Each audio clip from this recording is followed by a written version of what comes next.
Good day నమస్తే సలాం అలైకుం. నేను మీ ఆస్ట్రేలియన్ నకరి అట్ లాస్ట్ పుష్పకు నెత్తి గొరిగినికి మన మంగళాన దుకాణానికి తీసుకుపోయినా. మన మంగళాన వచ్చేసి మలేషియా నుంచి వచ్చి ఇక్కడ సెటిల్ అయ్యిండు అనమాట ఆస్ట్రేలియాలో కూడా. ఇక గడ్డం గీకిండు, మళ్ళీ నెత్తి క్రాఫ్ట్ కొట్టిండు. ఇక ఇదంతా సంగతి అయింది. ఇక మన మంగళాన కూడా జర నెత్తి అంట పాపము మతిమార్పు వచ్చిందంట ఆయనకు. దుకాణంలో బిల్లు కట్టకుండా బయటకు వస్తే పట్టుకున్నారంట. ఏదో ఇలాచీలో ఏదో జేబులో పెట్టుకున్నాడంట, బయటకు వచ్చిండంట.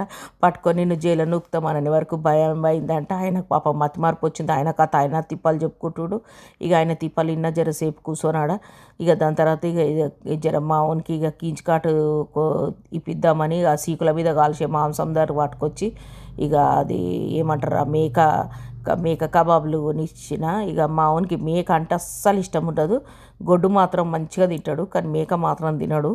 ఇక మేక అది కొనిచ్చే వరకు ముఖం అంతా ఎట్టనో పెట్టుకున్నాడు. ఇదేంది గూచి బ్యాగ్ చూపిస్తున్నావు అంటే దాన్ని జిప్పిర కొట్టేసిన గూచి బ్యాగ్ది. ఇంత ముందుకు పైసలు తీద్దామని బర్రం అని గుంజే వరకు ఆ జిప్పి ఇరిగిపోయింది. ముందే అత్తమ్మ కొనిచ్చింది ఇది, నేను కూడా కొనుక్కోలేను, నా పుష్ప కూడా కొనిలే. మొన్న లాస్ట్ ఇయర్ సింగపూర్ ఎయిర్పోర్ట్ నుంచి పోతుంటే కొనుక్కోమనేసేసి కార్డ్ స్వాప్ చేయని ఇచ్చింది. కార్డ్ స్వాప్ చేసిన అది 80,000 మరి 80,000 మరి 90,000 ఆ బ్యాగు. దాని జిప్ అయితే మంచిగా ఇరగొట్టేసిన ఇవాళ. ఇక నాకు ఉన్నది పీడ. ఇంటికి పోయిన తర్వాత అట్ట ఇట్లా ఇరగొట్టినావు చిన్న పసిపిల్లవా అనేసి తిడుతుంది పోయినాక. ఇక అది సంగతి. ఇక దాని తర్వాత ఇంకేంది కథలు అంటే జర సీరియస్గా ఉంటుంది 2-3 రోజులు.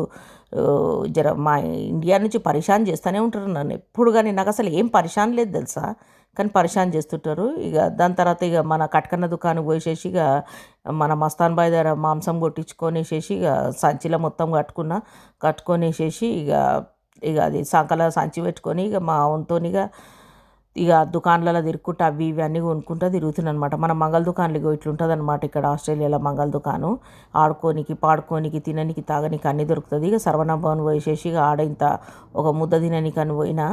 ఇక ఏంటంటే పరిశాన్లు ఉన్నా కదా 2 రోజుల నుంచి. ఇక ఏమన్నానంటే లేదు ఇక ఈ పరిశానలకు వెళ్ళి మనకు అన్వేషణ ఒకటి నేర్పిస్తాడు. అన్వేషణ వీడియోలలో మీరు చూస్తే ఒక బ్రహ్మాస్త్రం ఎప్పుడు పక్కన పెట్టుకోవాలి. మనకు టైం వచ్చినప్పుడు ఆ బ్రహ్మాస్త్రాన్ని వాడాలా, యూజ్ చేయాలని. బాధలు పెట్టుకొని వాడెవడో బాధ పెడుతుండు, వాడెవడో ఏదో చేస్తుండు అని అనుకోవద్దు. ఎప్పుడైనా వాని మీద బ్రహ్మాస్త్రం ఎట్లా వేయాలా అన్నది ముందే చేసుకోవాలా. నేను బ్రహ్మాస్త్రాలు రెడీ చేసి పెట్టేసుకున్నా. ఇప్పుడు అటాక్ ఎవరైనా ఇచ్చిరంటే ఆ బ్రహ్మాస్త్రం తీసేస్తాను అనమాట బయటికి. ఇప్పుడు అన్నీ రెడీ అయిపోయినాయి బ్రహ్మాస్త్రాలు నా దగ్గర. ఇక సదన్ ఏం చెప్పిండంటే దులిపేసుకోవాలని నవ్వాలా, సంతోషంగా ఉండాలా. సో వీళ్ళిద్దరు నా గురువులు అనమాట. అన్వేషణ వచ్చి నా తమ్ముడు, సదన్ వచ్చి నా గురువు అనమాట. సో